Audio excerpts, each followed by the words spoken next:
The American Society of Magical Negroes is a secret underground society, and their mandate is to eliminate white discomfort. The name needs a little updating, maybe like magical black people, or I guess that doesn't have the same ring. My name is Kobe LeBee, and this is the origin story of the American Society of Magical Negroes. As a culture, I think we're pretty good at telling stories about overt racism. Slavery stories, legal discrimination, because they're visual, but the more common microaggressions are incredibly hard to pin down. So the fact that you have it is proof that you deserve it. Kinda.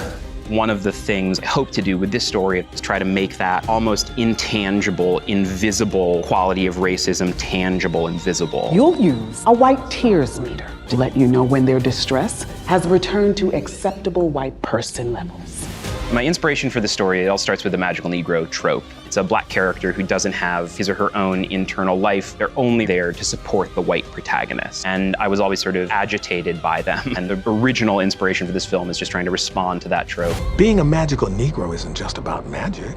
As long as there are fretful whites, we will be here. Roger is definitely inspired by my dad, who, with the best of intentions, tried to give me some lessons to survive in America. You see that cop over there? As far as we know, he may be the next one to shoot an unarmed black man.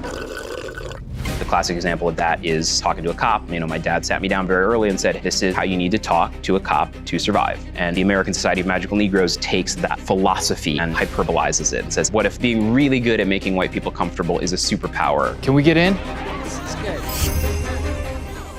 Actually, yeah. Thinking about white people as well, there is a real shame in feeling accused of racism. I'm not racist. Oh, no, that's not what I'm saying. I was just trying to tell you how I felt. I think the best thing is to normalize that feeling, because racism is very common, and I would say it's not the crime, it's the cover-up, right? You're not a bad person. Oh, not at all. Right, yeah, no. To use laughter as a way to look at some of the things that are broken about America without turning away, to me, that's part of the function of humor. What's the most dangerous animal on the planet?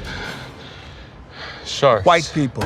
I think the most challenging part of filmmaking is being incredibly honest with yourself. For me as a black person, to raise my hand and say, I feel like I over-accommodated white people for my whole life is incredibly embarrassing. Watching you walk through a room full of white people is the most painful thing I've ever seen. Humor is what makes it bearable for me to say that out loud. And hopefully, if other black people have experienced things like this, will make it possible for them to look at those behaviors in themselves and even laugh at those things. Do you remember that white guy that just passed us? Yeah. You're blocking his way. I'm so sorry. At the end of the day, it's a story about a guy who has trouble speaking up for himself, who learns to speak up for himself. And I think that's a pretty universal story.